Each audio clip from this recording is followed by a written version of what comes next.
name is JR. For those who are first-timers here, I'm the lead pastor of our 11 a.m. service. Welcome. Welcome to our church. We are in our new series entitled Always Enough. This is our way of understanding. My prayer for us as I was preparing for this now is that we will understand, we will come to know and realize that God is not just the provider of our needs, but He is also the producer of godly character.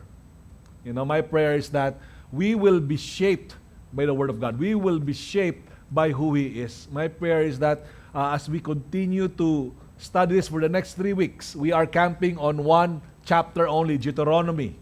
Book of Deuteronomy, verse 8.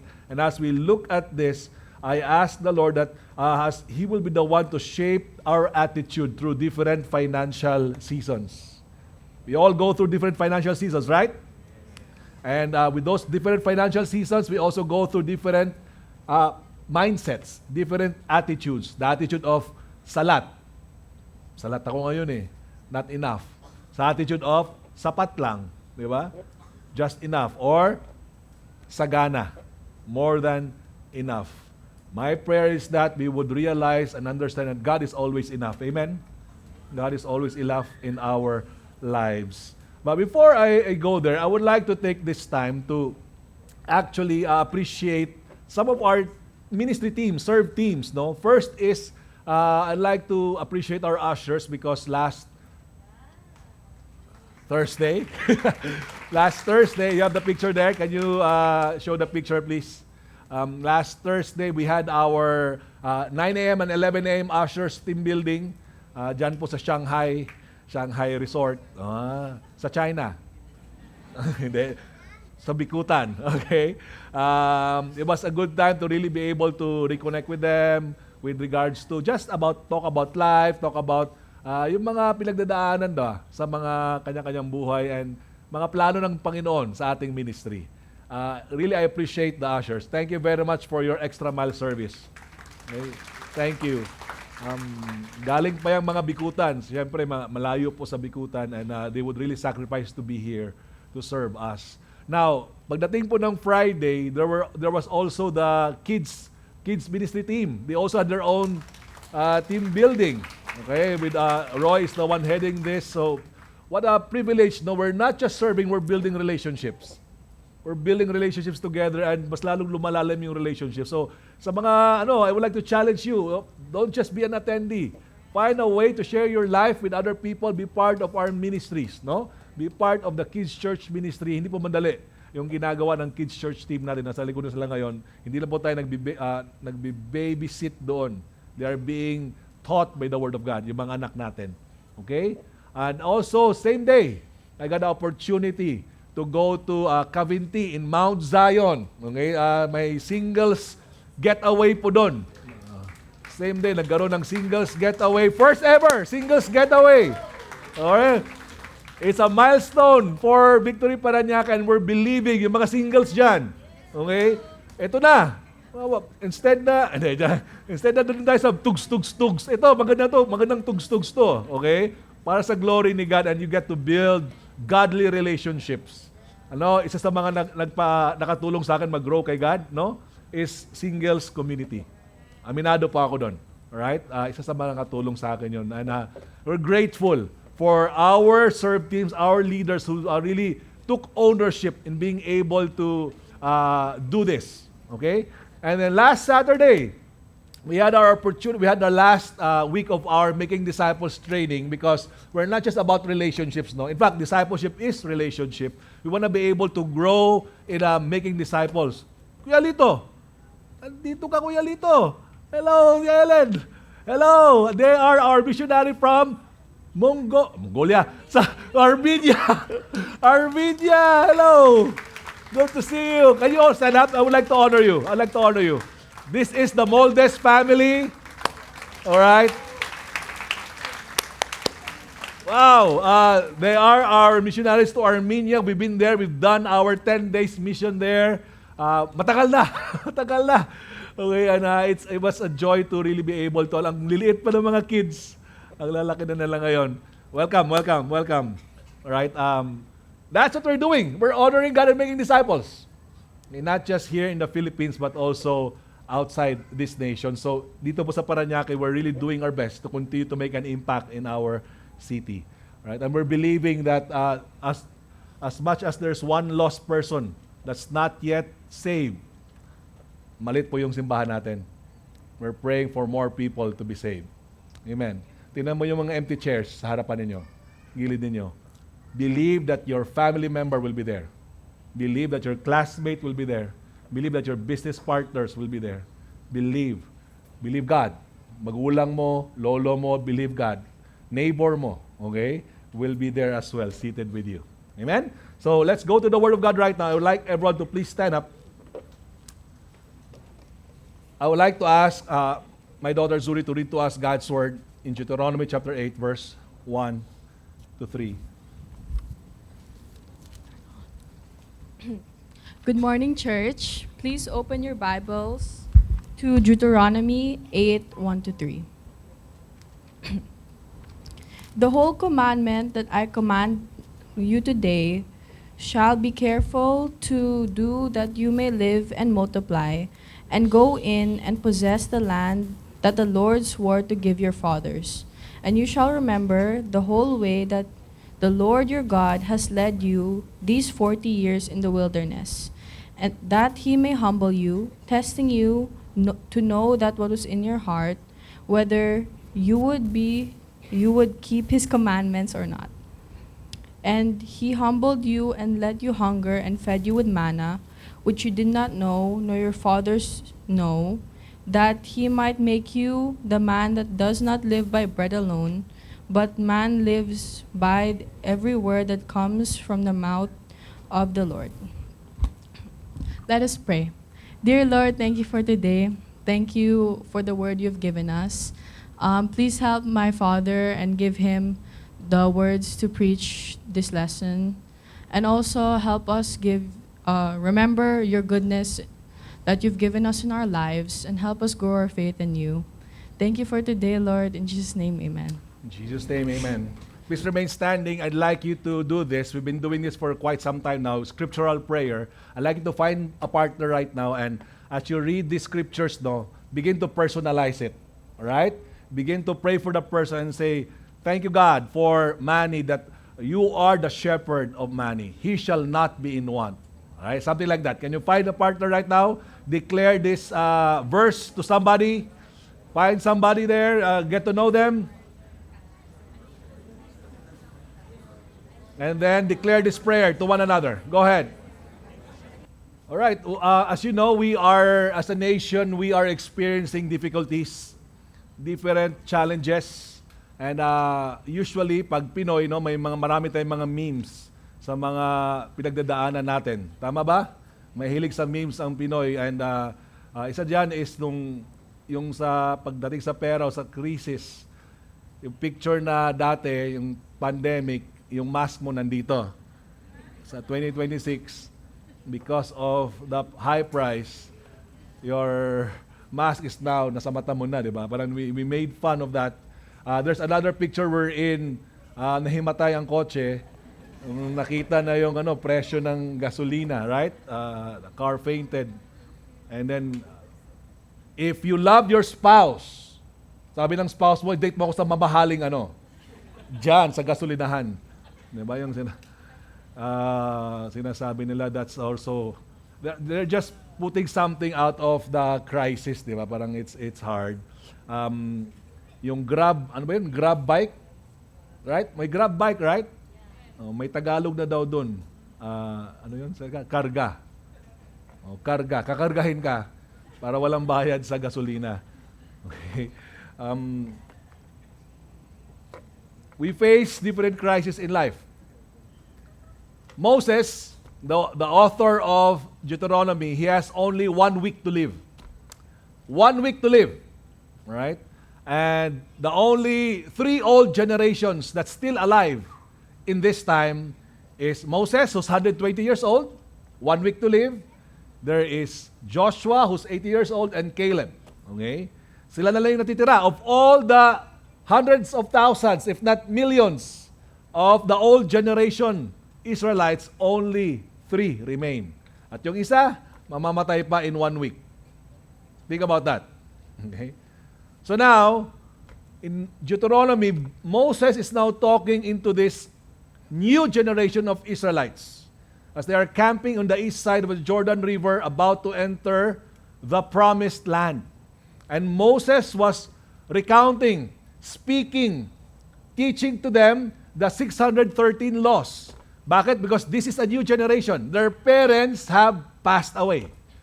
Their parents are dead. So now, Moses is like a dying father speaking to his children. Why? Because as this new generation would enter the promised land, there are concerns that Moses had. Its first is, will they survive? The survival concern. Next is, there will be struggles to come. May mga struggles lang paghaharapin because they have to fight. May mga nakatira doon sa promised land. Okay? And then, there's also strong temptations to conquer. There are strong temptations to conquer because this land is an idolatrous land. A people who's living there are wicked people, and God is about to kick them out because God is the owner of the earth. And these people have defiled the land, disgraced the land. Galit na galit si God, and now God is giving this to the nation of Israel. Now, but there's one thing that the nation, in spite of these challenges that they will face, one thing that they have proven again and again, and they have experienced it, Moses have experienced it, it is that God is faithful. God is faithful. Yung words na binasa natin, na words na commandments, swore, remember, those are not just about instruction, about promise, or about recalling. Those are covenantal words, should I say. Okay? Covenant means the unwavering faithfulness of God to fulfill His promise. God is faithful. See, God has set them free from slavery in Egypt. God has chosen them to be His people. God loved them. And now God is about to bless them a land of their own. Come on now. God is about to bless them a land of their own. God is establishing them as a nation, and God has led them. Hindi ba expressions of faithfulness yon? Right? Salamat po. Sa 5. Mukhang hindi pa kayo nakakain para magla-lunch na. That's an expression of faithfulness, right? The love of God, God's guidance, God's blessing. Can you imagine your family and God will tell you, I'm going to give you a house and lot. Right? Aren't you excited? Yes, house and lot. I will establish your family. I will bless your family. These are expressions of God's faithfulness, and we love those expressions, right? We love them. But did you know that one of the expression of God's faithfulness, listen to this, one of the expressions of God's faithfulness is that God will test us. Huh? Test? Pastor, test? Are you sure? I have a trauma with exams. Quiz, test, God will test us. Talaga, that's one of the expression of God's faithfulness. Yes. Because it's God's way for us to know, itong test na to, this is God's way for us to know if we really have learned the lesson that He wants to teach us. Tests are that, the purpose of the test is for you to know if you really have learned the lesson. Isn't it, teachers? Right? And what's the lesson? What's the lesson that God has for them? And this is the lesson. Our faith in Him is more important than anything in this world. And the expression of that is obedience to His Word. Sounds rhyming, Pastor. Okay? Pero explain to me. What does that mean? Right? In the economy of God, faith is more important than money. Faith is like as water to a fish, no? Faith is to a Christian. We cannot live without faith. We must live by faith. Right? And genuine faith will be expressed in actions, sabi ni James. Right? Without what? Our works are dead. Di ba? Our works are dead. Without works, works are dead ba? Faith is dead. Nabaliktad na ako. Ako pala ang walang kain.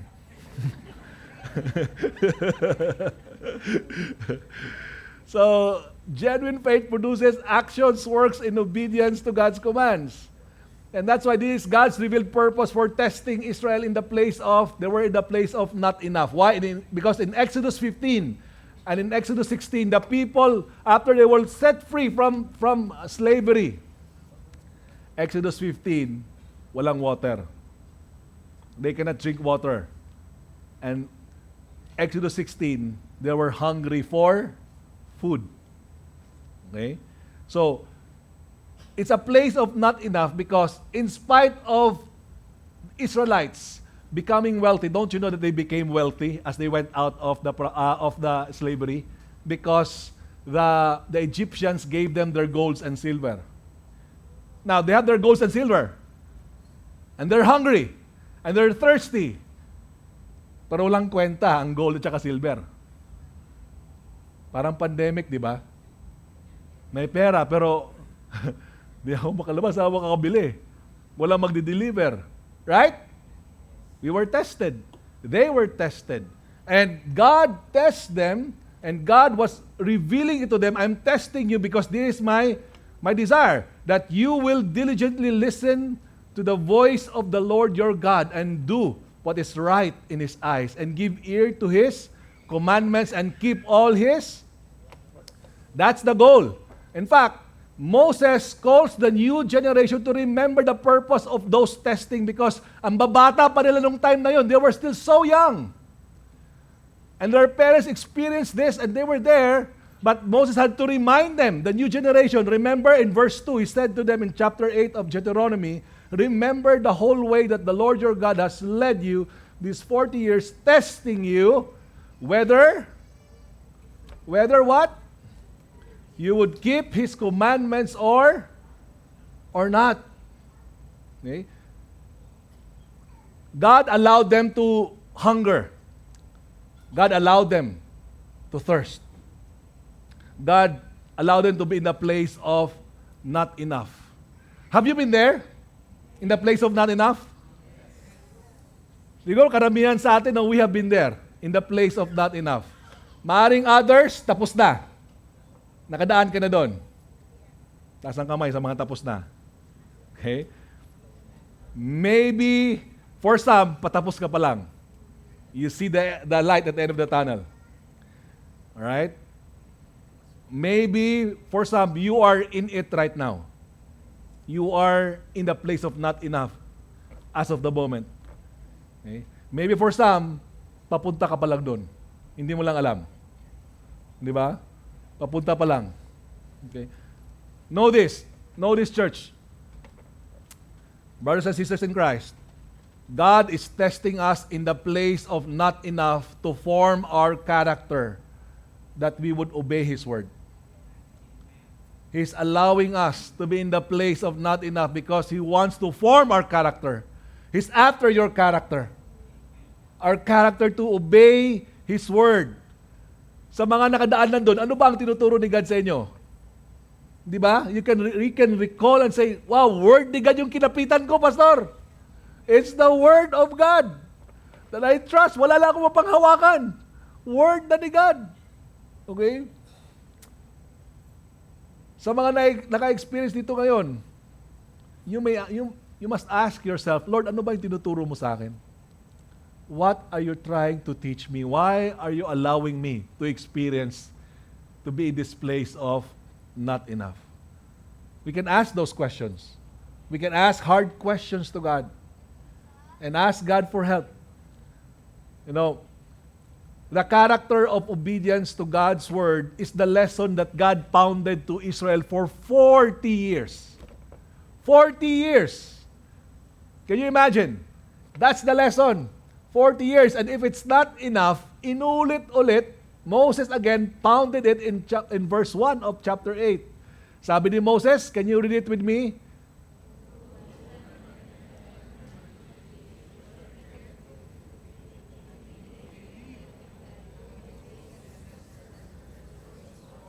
Yan. Moses repeated it again. God wants you not just to have your promised land, God wants you to stay in the promised land. It's one thing to receive the promised land. God wants you to stay there. God is giving this to you. It's a gift. It's an unconditional ownership. But also, there is conditional occupation. Right? How many of you, pag may pinahiram ka na gamit, di ba, or kotse sa isang tao, di ba, sabi mo, bro, consider it as yours. Pero kung tininan mo, binaboy yung sasakyan. Right? What would you feel? Akin na yan. Hindi ka pala mapakakatiwalaan. Di ba? Parang ganun eh. God is telling them, this is yours. It's a gift. But here's the lesson. Learn to live under my word. Learn to obey my word. And Moses reiterated it by saying, the whole commandment that I command you today, you shall be what? Careful. Careful.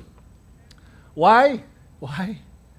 Because we can be careless. We can be careless to obey God's commands. You and I can be careless. Can you imagine this?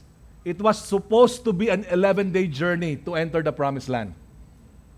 Read it in Deuteronomy 1:2-3. It says here, it's implicit. Okay, nakalagay dito, it is 11 days journey. Alright?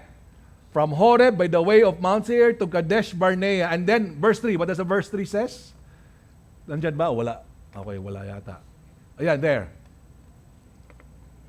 In verse 3, it says, in the 40th year. Think about that. Di ba? It's supposed to be an 11-day journey. Pero nagiging what? 40 years. Why? Just because they were with God or God was with them in the journey to the wilderness doesn't mean their hearts are right. The 11 days journey became 40 years because they were careless to obey God's command. You know, there are lots of issues, should I say, for the nation of Israel, but there's one major carelessness that they did. Are you ready for this? One major carelessness of obeying God's command. Ready na ba kayo? Ay, uwi na ako. Isa lang yata. Isa na lang ako kusapin ko kasi One is grumbling. Grumbling. Ha, Pastor? Grumbling? Oh yes, grumbling. When I was looking at this, I was like, oh Lord, forgive me. Grumbling. You know, in the Old Testament word for grumbling, the Hebrew word rather, it means to be obstinate. Okay? Obstinate means matigas ang ulo. Obstinate is stubbornly holding to an opinion, purpose, or course in spite of reason, arguments, or persuasion. Wow. To be obstinate. Hindi na pala yung grumbling na reklamador lang. Di ba? Ibig sabihin, ang tigas ng ulo, kahit na pinersuade na ni God that God is faithful, ayaw pa rin maniwala. Grumble pa rin ng grumble. Complain pa rin ng complain. To be obstinate. In the New Testament, the Greek word for this means to utter secret and sullen discontent or to express indignant grumble. Indignant means a feeling or showing anger or annoyance at what is perceived as what? Unfair treatment. This is the attitude of the Israelites, the parents, the old generation, the parents of the new generation. They were grumblers. They keep on grumbling. All right? They were hard-headed. They were their stubborn refusal to believe in God and just continue to complain. Patingin po ng ebidensya na they were grumbling. First time after they crossed the Red Sea, then came the grumbling. Kaka-cross na sa Red Sea, they just experienced the great miracle for the nation. And then in Exodus 15:24, what did the people say? And the people grumbled against Moses.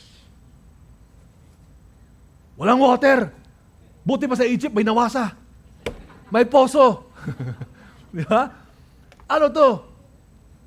Sana hindi mo lang kang pinadala dito, Moses. They grumbled against Moses. Exodus 16, they were hungry. Gusto namin ng barbecue. We're hungry dito sa wilderness. Walang pagkain. What is the word says in Exodus 16? And the whole congregation of the people of Israel, what? Grumbled against Moses and Aaron in the wilderness. And then, once again, in Exodus 17, they were thirsty. The people thirsted there for water. And the people, what? Grumbled against Moses. Papatayin mo ba kami, Moses? Walang water. They were grumbling. Wow. I don't know about you, but this puts fear in my heart. I thought it's sexual immorality. I thought it's idolatry. I mean, they did that.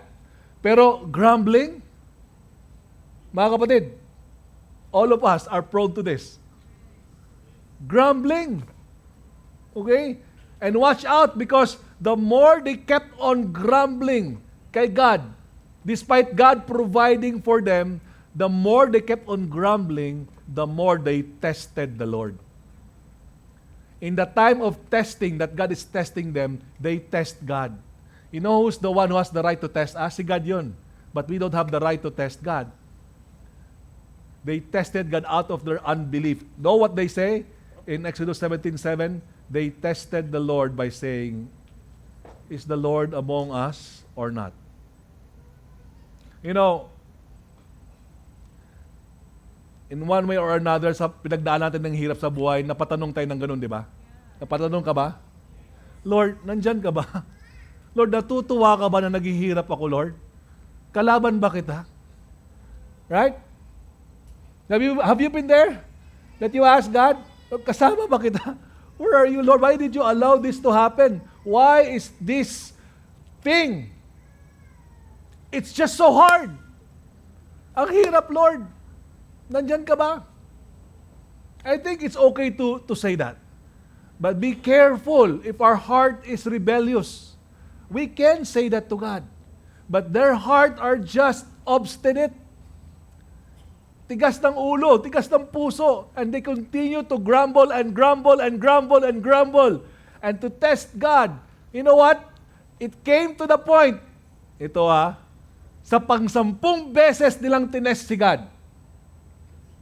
On the 10th time that they tested God, God said, that's it. You'll never gonna enter the promised land. Pastor, nasa word yan. Numbers 14. God said, you have tested me this 10 times, and then this is what God said to them. You know what's the context here? God is telling them, all right, send 12 spice boys. Alam mo yun, si Moses. Tapos bumalik yung 10, hindi niniwala kasi may mga giants. Yung 2 saying, si Joshua at Caleb, kaya because God is with us. And then they spread a bad report, and God was angry because they were now grumbling. And God said to them, look at this in verse 26, and the Lord spoke to Moses and Aaron saying, how long shall this wicked congregation grumble against me? How long? I have heard their grumblings of the people of Israel, which they grumble against me. Say to them, as I live, declares the Lord, what you have said in my hearing I will do to you. Your dead bodies shall fall in the wilderness, and of all your number listed in the census for 20 years old upward, lahat patay. Diyan kayo mamamatay sa wilderness. Kasi sinabi nyo hindi kayo niniwala sa akin In fact, kine-question nyo ako. Alright? Grabe, no? This is to tell us that faith is important to God. Amen? Faith in Him is valuable. God is telling us more than just the provision, more than just the money. God is shaping our faith to continue to obey His word. And God is saying, alright, because you did that, as you said, let it be done. You will die in the wilderness, 20 years old pataas. You will die there. And then, sabi ni God, not one shall come into the land where I swore that I would make you dwell except Caleb and Joshua. But your little ones, who you said would become a prey, I will bring in. But your little ones who said they will be a prey, I will bring in. God is amazing, isn't it? Those young ones, na sinasabi lang lalamunin to, hindi to makakapasok sa promise, sabi ni God, sila ang papapasukin ko. They will experience the more than enough.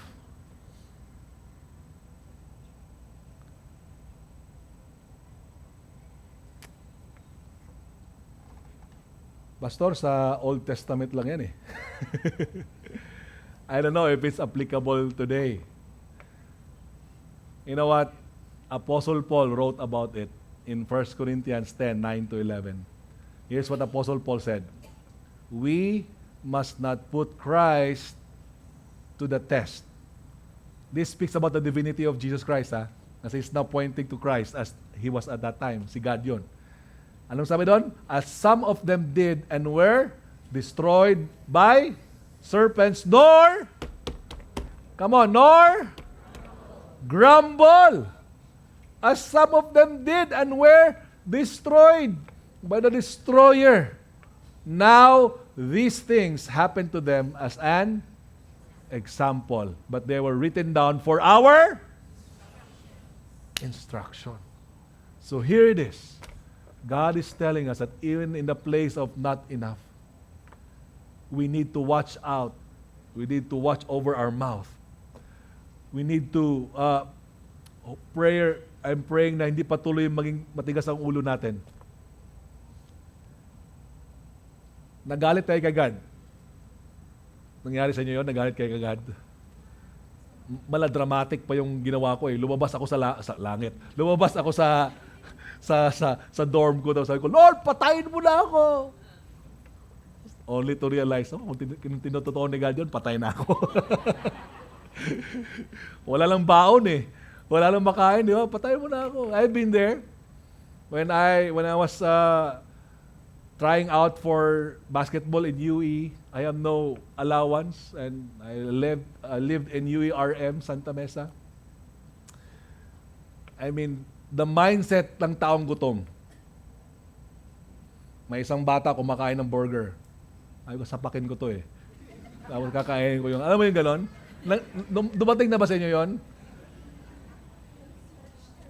Punta kaming SM Santa Mesa, punta kami sa food court. Nag-aantay kami sino nakatapos, kung may tira-tira pa siyang makain. Para makakain. Okay? Yung ganong season ng buhay. Na, alam mo yung gusto mong revolusyon.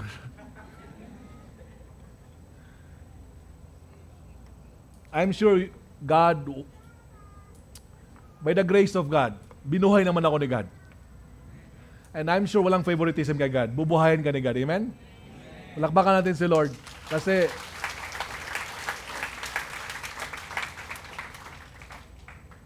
it was tough. Yes. Pero yung mga lessons were priceless. The lessons were priceless. In the place of not enough, God really is testing us. And when God tests us, ano yung mga tinuturo niya sa atin? Okay? Number one, when in the place of not enough, God tests us to form humility in our hearts. This is very important. To form humility in our hearts. Verse 2 says, God has led you these 40 years in the wilderness that He might humble you. That He might humble you. You know, God opposes the proud. God knows how destructive pride is. Alam ni God yun. Okay? When we are prideful, that leads to your destruction. Right? And God wants to make us level-grounded. Naalala ko yung story ni Joseph, di ba? Si Joseph, remember him? And at a young age, he was telling about his dream that his brothers, actually, ganun yung insinuation. Yung brothers na at yung tata niya will what? Bow down to him. And that was the dream. And then God has allowed him to go through the wilderness of his life. Ano yung wilderness ng buhay niya? Binenta siya ng kapatid niya, trabaho siya kay Potiphar, di ba? experience niya yung injustice, nakulong siya. Nung nakulong siya, may dalawang inmates, si cupbearer at saka si shipbaker. Tapos may mga dream sila. Sabi niya, explain ko sa inyo yung dream. Isa sa inyo mabubuhay, isa sa inyo mamamatay. Yan. Tapos yung sabi niya sa mabubuhay, sabi niya, wag mong kalimutan na pag nandun ka na. Kinalimutan siya. Okay? And then, right? You know the story. From being in prison to becoming second in command. And dumating yung panahon na nakita niya ulit yung mga kapatid niya. This time, it was not as if bow down to me. This time, what did Joseph said? What you meant for evil, God meant for good. And he spared his brothers. Mga kapatid, that's humility. Amen? Something was forged in his heart. Siguro nung bata pa siya, kasama na rin yung, alam mo yun, just bata pa lang, di ba? Pero ngayon, natutunan niya yung magpakumbaba. And he used his power not to destroy or to avenge himself. Di ba? Pang telenovela yun, di ba? Pag ikaw, pag Pinoy, ako, babangon ako at tudurugin kita. But I pray, like Joseph, our hearts are shaped to be humble. Humility leads us to depend on God and not on ourselves, not on anyone or anything. We prayed this kanina, Psalm 23, the Lord is my shepherd. I shall lack no good thing. He makes me lie down in pag green pastures, ang iniisip agad natin, ano yan, mala birch tree. Alam tawag doon yung mga ang lawak na puro green. New Zealand. Birch tree. Buhay pa ba yung birch tree? Okay, sige. New Zealand, di ba? It's like lots of grass and all. But did you know that's not the picture of green pasture? Pachi-pachi yan. The shepherd would lead the sheep towards the green pasture. They would feed. At karamihan dyan ng mga walang grass. Tapos they would go to another green pasture. Tapos mag-feed ulit. Hindi yung lahat ng land punong-puno ng green pasture. Hindi ganun. Right? When God provides, He will be the one to lead us. Amen? He will be the one to lead to you to your place of work. He will be the one to lead you to a business partner. He will be the one to lead you to an opportunity na alam mo kay God. Amen? He will be the one to provide for our needs.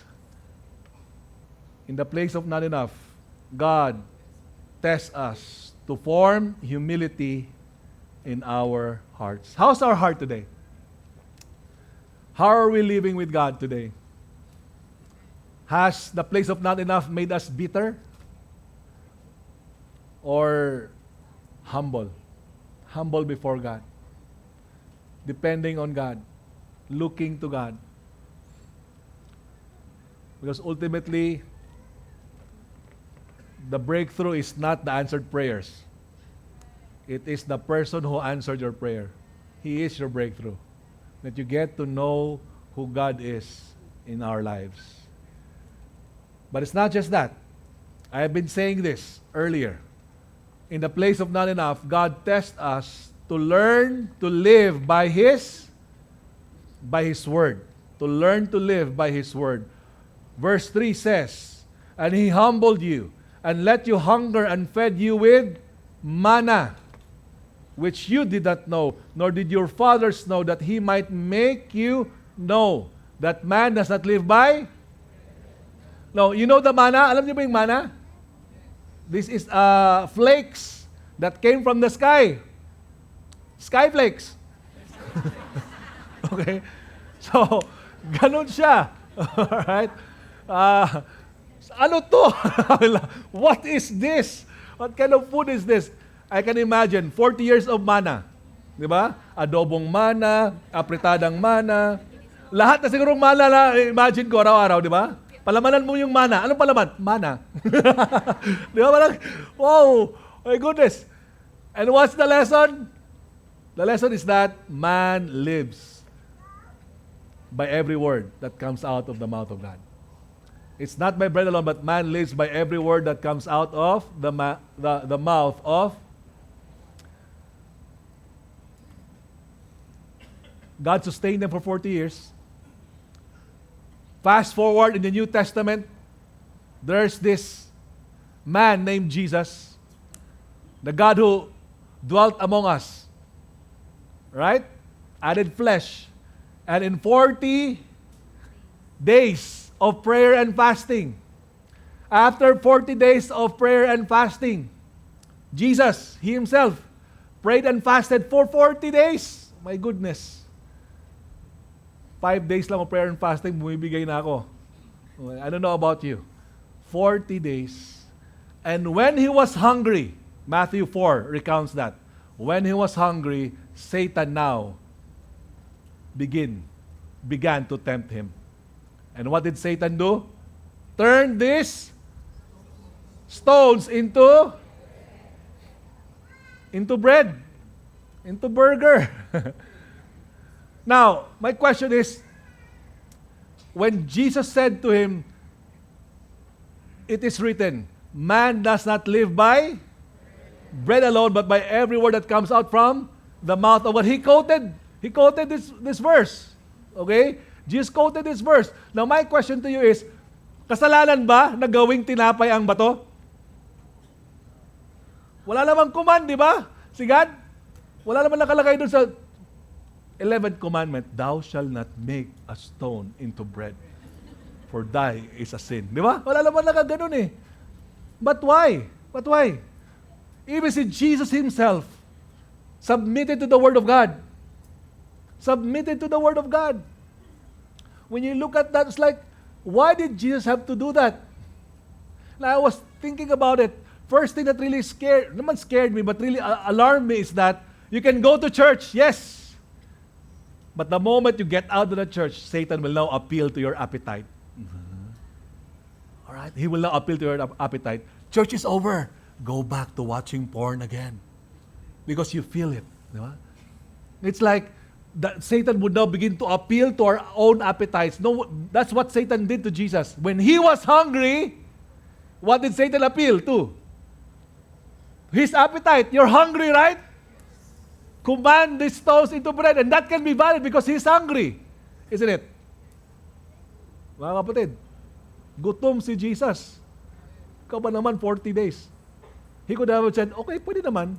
But He had to tell Satan, no, I will not allow my cravings to be over the Word of God. My cravings have to be submitted even to the Word of God. That I will live according to the Word of God. And that's how Jesus lived His ministry. He would always listen to His Father. The word that God the Father would tell Him, He would tell it. If God the Father would tell Him to shut up, He would shut up.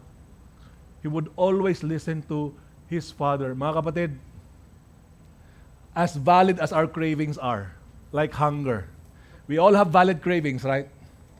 We all have valid cravings. My prayer is that we submit our cravings to the Word of God. Learn to live according to His Word. Amen? Learn to live according to His Word as Jesus modeled it to us. Okay? He can empower us to do the same.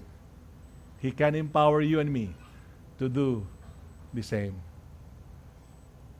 One person that God empowered, or Jesus Christ empowered, Apostle Paul. Apostle Paul went through tough times. And in Philippians 4:12 to 13, this verse is very familiar for us, but it is misquoted because it is not about having the strength to overcome an enemy. This is about having strength in facing hunger. In facing hunger. Okay? Not just in plenty, but in facing hunger. Can we read this all together right now? 1, 2, 3, go.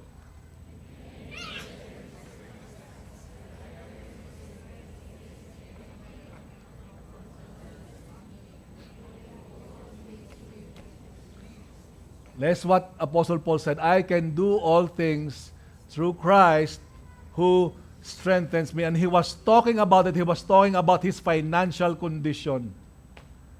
He was in prison. He was in prison. Okay? Yes, he experienced plenty, but he also experienced hunger. And what's the secret? Jesus Christ. What made life always enough? Even in times of not enough? Jesus Christ. In times of not enough, he learned the secret that he can do all things through Christ, who strengthens him, who sustains him. I would like to pray for a group of people right now. Just bow down your heads. If you've been through tough time at this present situation, and it's just so hard, and there is that bout of a struggle we're in, Lord, natutulog ka ba? Where are you? I'm about to give up. Na I need your strength. If that is you, would you raise up your hands right now? Allow me to pray for you. Raise up your hands to God. I see those hands. God sees your heart. God knows that you are making a choice to humble your heart. Na hindi mo pinapatigas yung puso mo ngayon. Lumalapit ka sa Kanya and say, God, Lord, I really need you.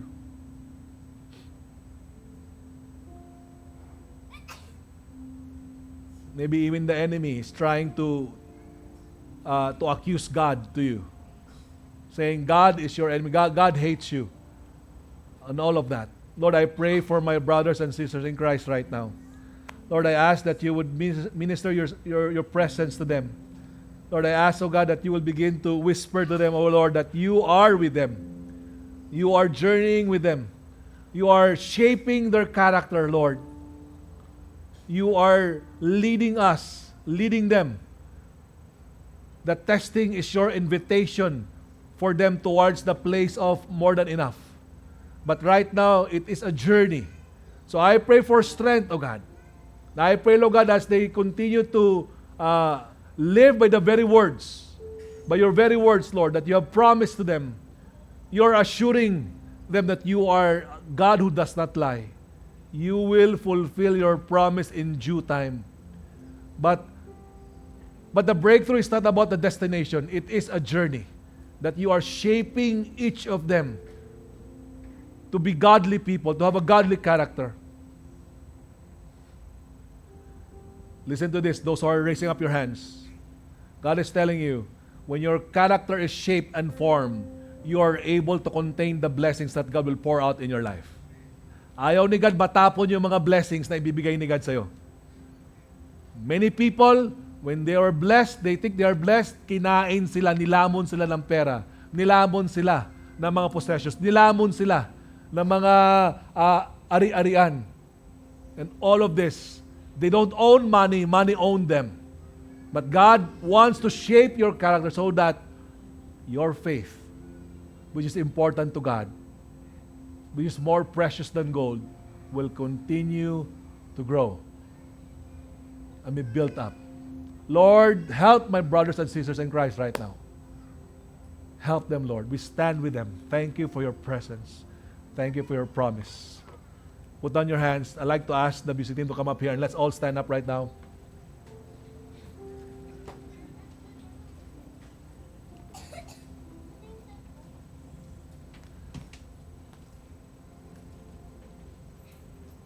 Regardless of our financial seasons, next week we're going to talk about sapat, just enough, and then next week, more than enough. Regardless of our financial seasons, we talk about the goal of this series, that God is after our character. He wants to produce godliness towards His covenant people. And as we worship God today through the singing of this song, Yahweh, dumaan man tayo sa libis ng kamatayan, we know that we can trust God. We're gonna make that choice. Kakapit tayo sa Panginoon kasi siya ang may hawak sa buhay natin. So I'd like to spur us right now to offer your praises and worship to God. Open your hearts to God. Sing it out to the Lord and allow God to even whisper to you as you pour out your emotions to God right now.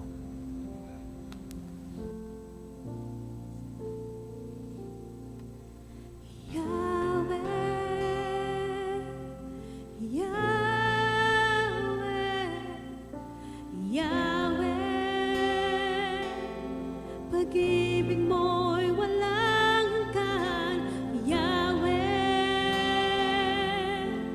Yahweh, Yahweh.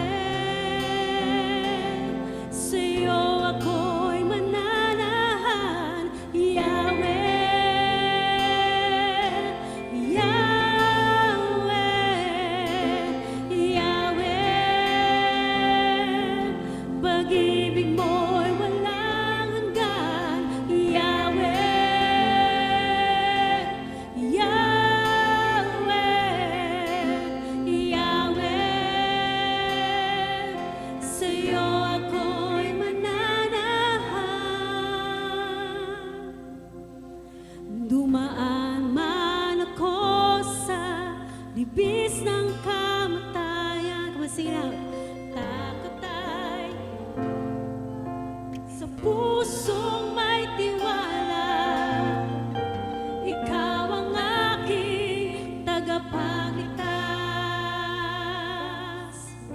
Ikaw sa akin ang lahat-lahat. Dumaan man ako sa church, libis ng kamatayan, takot ay walang lugar sa puso may tiwala. Ikaw ang aking tagapagligtas. Ikaw sa akin ang lahat-lahat. Dumaan man ako sa libis ng kamatayan, takot ay walang lugar sa puso may tiwala. Ikaw ang aking tagapagligtas. Ikaw sa akin ang lahat-lahat. Raise up your hands to God right now. Sing it. Say Yahweh. Yahweh, Yes, God. Oh Lord, God. We are yours, Lord. We belong to you, oh God. You are our source. Our support, oh God. Lord, we come to you in humility, oh God. Receive our praises, Lord, and our worship to you. Oh Lord, we will dwell in your presence. Yes, God, we will dwell in your presence, Lord. Before I send you, I felt like praying for this, that the Lord will ask for humility, that we will not be a people who will be a people of who would continue to grumble. You know, sa dami na pinagdadaanan ng bansa natin, napakadaling mag-grumble. You know, one of the things that God is calling us is to be a people of gratitude. The cure for grumbling is to learn how to be grateful. When we are grateful, we will be able to see the things na binigay ni God na hindi natin napansin. Buhay tayo, may damit, di ba? Okay yung mga, okay katawan natin, and many more. But think about it. Think about those things that you can thank God for, and then all of a sudden, the points of your grumbling will be gone. Because now your heart is filled with gratitude. I pray that as we go out here, God is calling us to be people of gratitude. To be grateful to God, to learn how to always thank God. Paggising pa lang, think of 10 things you want to thank God. Before you sleep, think of another 10 things you want to thank God.